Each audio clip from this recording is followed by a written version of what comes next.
Hey everyone, it's Matthew here today. Without further ado, we're going to finish up the best sermon ever.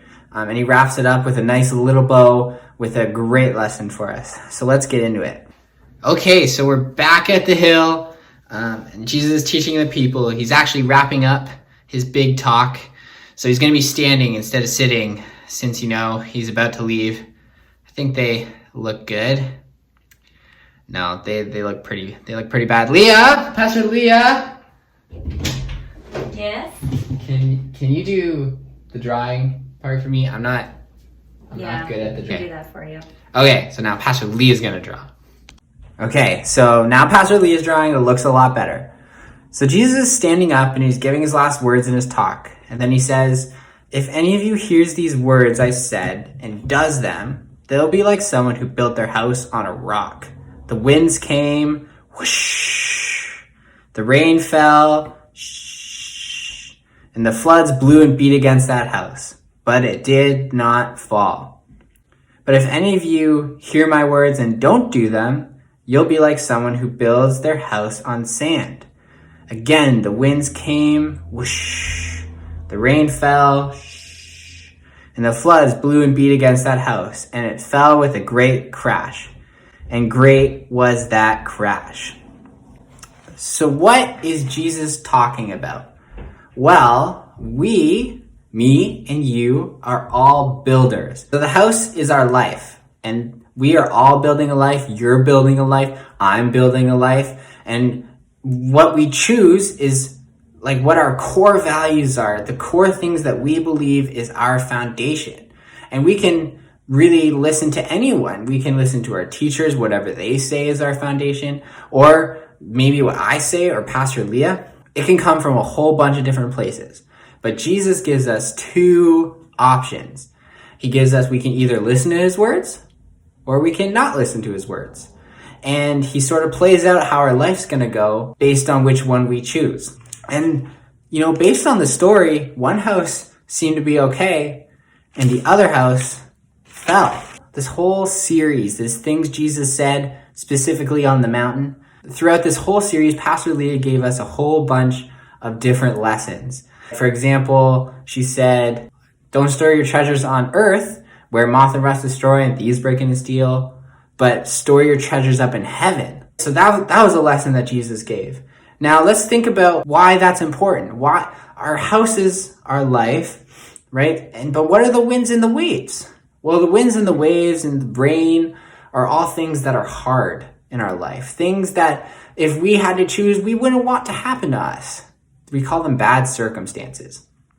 Now, for example, we can be like, "Oh, I really want that toy. Like if I don't get that toy, I'm going to be so upset." In that instance, what's happening? Well, you might be setting your heart on treasures on earth, on toys. So say that you don't get the gift that you want. If what you cared about the most were your toys, then you're going to be really sad. You're going to be really upset. You're going to get mad at mom and dad. You're just going to be sad the whole day and you're going to be in a bad mood.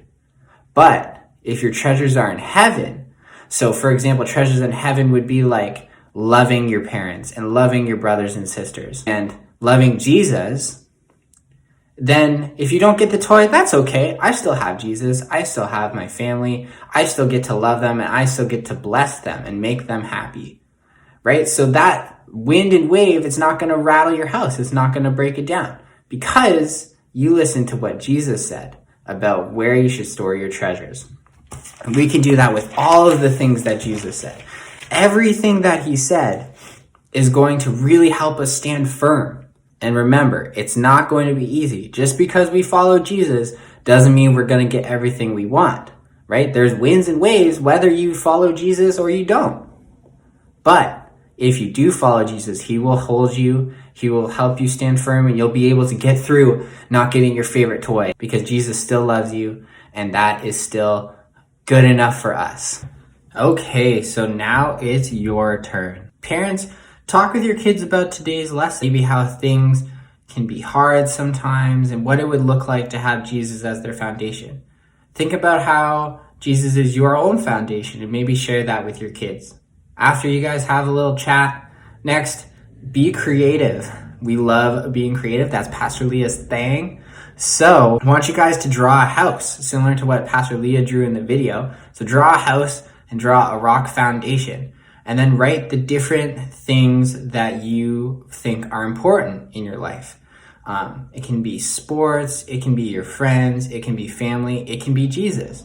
And it doesn't have to have Jesus. I think it's important to be honest about where we're at. Maybe we don't find Jesus important right now, and maybe we have to think about that and talk about it and wonder why that is. But that's always a good thing to do. And finally, pray.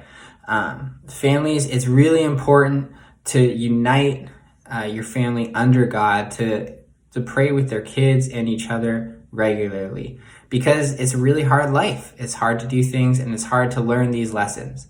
So spend time praying about the lesson, praying about the next week and what you're going to do with your family in school and all of those things. We need Jesus, and we never want to think we don't.